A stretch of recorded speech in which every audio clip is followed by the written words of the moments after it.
Look how beautiful my wife is. She dressed up as Belle for Beauty and the Beast. I am a lucky man. Beauty and the Beast, the 2017 version, is the remake of the 1991 animated Disney classic, which itself was an adaptation of a very famous French fairy tale. And this live-action version is the latest in Disney's successful adaptations of their animated films after Cinderella, The Jungle Book, Pete's Dragon. They're really hitting a lot of home runs, and I was very curious to see what they could do with this film, because Beauty and the Beast, the 1991 version, is one of my favorites. I grew up with this. All of the songs were imprinted into my head. I watched it over and over and over, and it might be my wife's favorite Disney animation. So there was a lot going into this film that I was very excited about. If you don't know, of course, you have a prince who was cursed because of his selfish nature to live as a beast, as well as all of the members of his castle. They're now operating as clocks and candlesticks. And we have young Belle, played by Emma Watson, who's obsessed with books, who gets trapped in his castle and has to learn to love this beast to hopefully reverse that spell. This film follows the original 1991 animation to almost a T. There are a few new songs and a few extra scenes, and there's a few story elements that have been changed and shifted around. Some things to update to modern day, some things that will appall a lot of parents today who are going to be upset about certain portrayals of various characters in this movie. But for the most part, it maintains the original feel of the animated classic, and I had a total blast with Beauty and the Beast. I think it's a very gorgeous film. Bill Condon directed this movie, who in the past has made a Twilight movie. But there's really nothing that I can say bad about the way the Twilight movies are directed. Those movies are bad because of the scripts.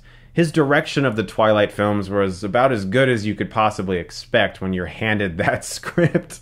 And here, he makes a beautiful looking movie, and a lot of praise is to be given to the production design. This is a gorgeous looking movie. All of the costumes and the sets are so glamorous. Everything looks absolutely stunning. There's CG present, of course, in this movie. There's quite a bit of it, actually. But it's so well incorporated into the real live-action elements that it felt very seamless. Even the motion capture work for the Beast, who is portrayed in this movie by Dan Stevens, who's one of my favorite actors right now, and I love seeing him in anything, he was really great in this film. I loved his portrayal of the Beast. Very sympathetic, just like he should be, but at the same time, you're not really pitying him just because he was cursed. That's something they changed. In the animation, they had him be a beast since he was a child, and he had forgotten a lot about his past, and certain things had to be taught to him again by Belle, and that's kind of how they grew to love one another. In this film, he gets turned into a beast as an adult,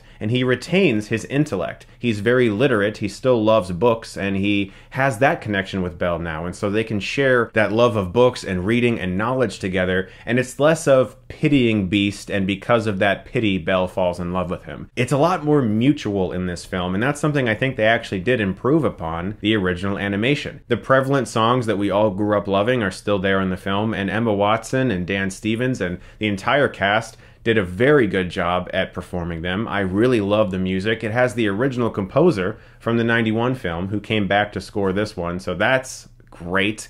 Luke Evans as Gaston. Let's talk about him.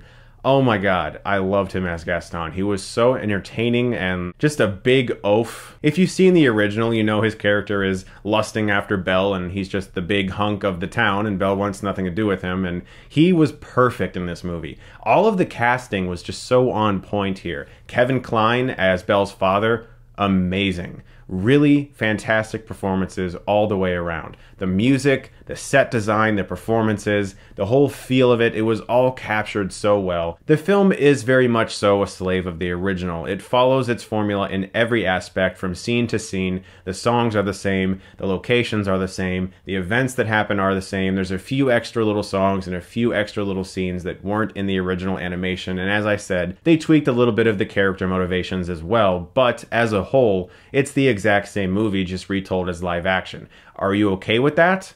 Or were you hoping for something more original that was completely different? In my opinion, if it ain't broke, don't fix it.